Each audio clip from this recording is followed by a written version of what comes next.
दोस्तों, जैसा कि आप सब लोग जानते हैं कि आज और कल अपरा एकादशी है, जिसको अचला एकादशी व्रत भी कहा जाता है। तो आज हम आपको उसकी कथा के बारे में बताते हैं।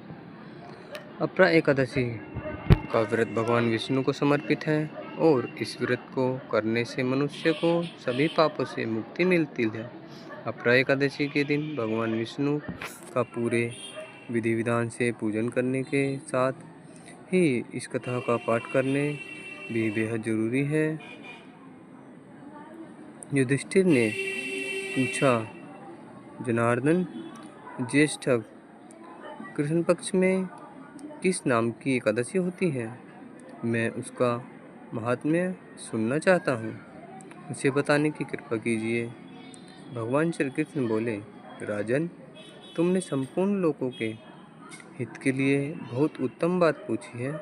राजेंद्र, इस एकादशी का नाम अपरा है। यह बहुत पुण्य प्रदान करने वाली और बड़े बड़े पातकों का नाश करने वाली है। ब्रह्महत्याय, दबा हुआ गोत्र की हत्या करने वाला, गर्भस्थ बालक को मारने वाला, परनिंदक तथा पर स्त्री लंपट पुरुष भी अपरा एकादशी के सेवन से निश्चय ही पाप रहित हो जाता है। जो झूठी गवाही देता, माप तोल में धोखा देता, बिना जाने ही नक्षत्रों की गणना करता और कूटनीति से आयुर्वेद का ज्ञाता बनकर वैद का काम करता है, ये सब नरक में निवास करने वाले प्राणी हैं। परंतु अपरा एकादशी के सेवन से ये सभी पाप रहित हो जाते हैं।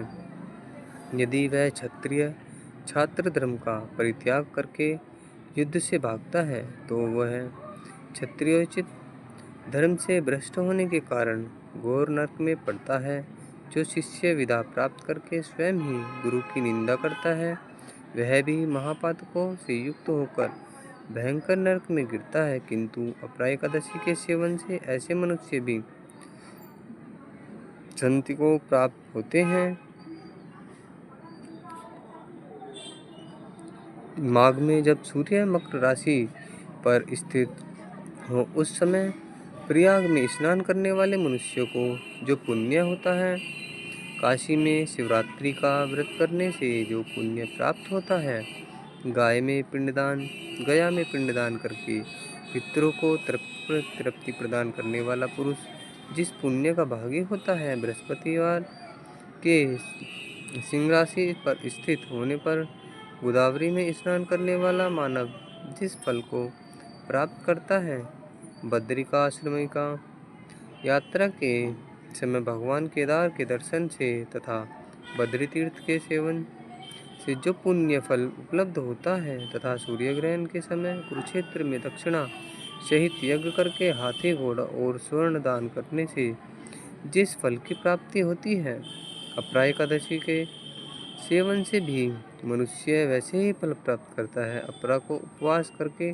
भगवान वामन की पूजा करने से मनुष्य सब पापों से मुक्त हो श्री विष्णुलोक में प्रतिष्ठित होता है। इसको पढ़ने और सुनने से सहस्त्र गोदान का फल मिलता है। युधिष्ठिर ने कहा, जनार्दन, अपरा का सारा महात्म्य मैंने सुन लिया है।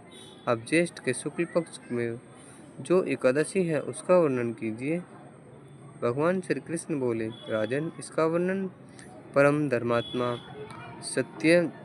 सत्यवत्यंदन व्यास जी करेंगे, क्योंकि ये संपूर्ण शास्त्रों के तत्व और वेद व्यांगों पारंगत विद्वान हैं।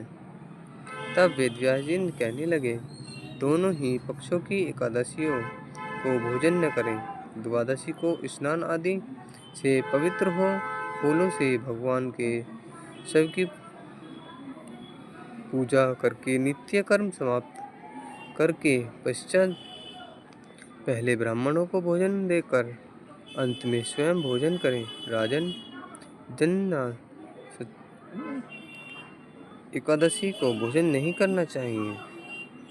यह सुनकर भीमसेन बोले, परम बुद्धिमान पितामह, मेरी उत्तम बात सुनिए।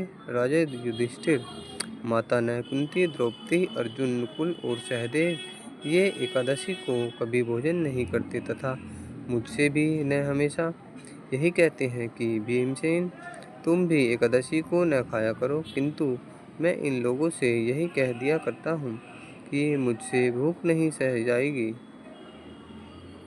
तो दोस्तों, इस प्रकार थी एकादशी की व्रत कथा।